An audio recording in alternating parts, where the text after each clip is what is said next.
In this tutorial, I'm going to show you how to combine the shape and text tool together to use for things like reports.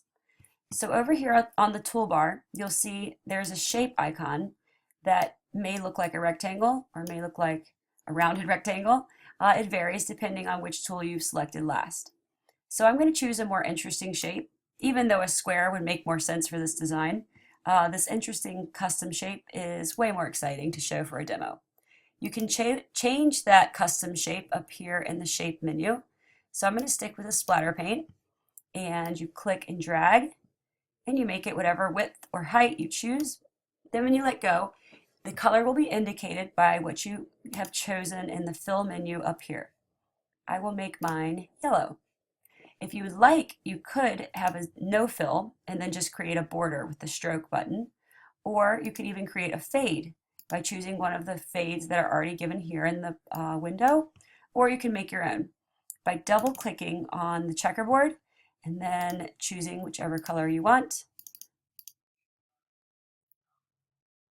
Maybe we'll go from pink to teal. There you go. You can customize how heavy the pink is by dragging the little diamond to the left or to the right. And you can even add more colors in by clicking on this gray bar below, then double clicking to change the color. Let's say maybe a darker purple.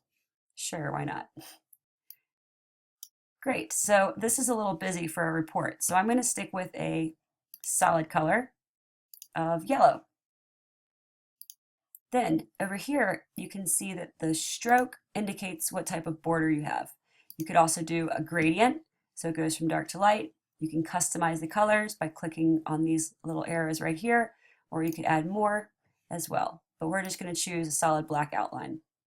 If you would like the black outline to be wider, you just drag the bar over here. If you would like your black outline to be dashed, you could do that here, or you can even choose polka dotted. Great, so that's the shape menu. Now, if we want to add text to that shape, there are several different options. If you click on the T text tool and you hover over the shape, be sure you are on the correct layer. I always click the eyeball just to make sure. If you hover on the shape, you see that circle around the eye. That means you'll be typing inside the shape. So let's see what happens. So you can see that the text starts over every time it reaches the wall, and it fills the shape exactly as it's formed. Or another option, if you don't want to type inside the shape, maybe you want to type around the border, then make sure you're on the shape layer and hover over the outline. Now you'll see this little wavy line on the edge of the shape. If you click, then your text follows the path around the shape, which looks pretty cool.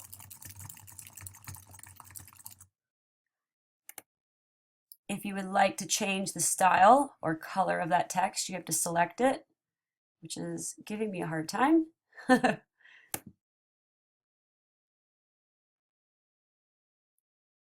right, we'll do half of it at a time. So I can click up here in this window and choose, say, black, and then I will select this half since it wasn't letting me do both sides at once.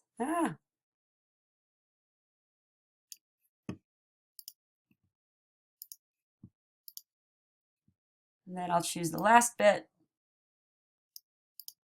if it will let me. Oh, you can double click on it. That was a lot easier. And now I have a black outline. Now here's something kind of cool. If you hide your shape, now you have the text that follows the silhouette of the shape, but you cannot view the shape. So that's kind of neat as well. But say you don't want to be as fancy as having a paint splatter full of text. So let's hide that layer.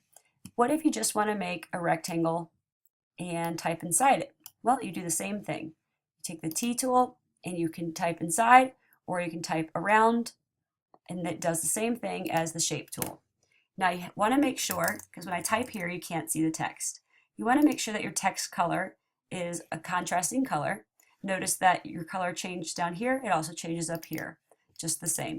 So if I chose red, then you could type with red text.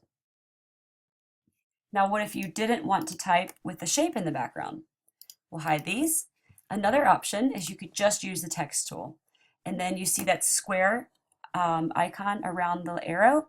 That means you're going to create your own text box. Now, if you just click and you type, whoops, my text is white. Let's make it black. If you click and type, then your text just keeps going on and on forever in one straight line. So if that is not what you would like, let's delete that layer. Then another option is you can click, we have to get rid of this gibberish. Okay, so click on the T tool. You can click and drag. Now your text will stay inside whatever box you've just drawn.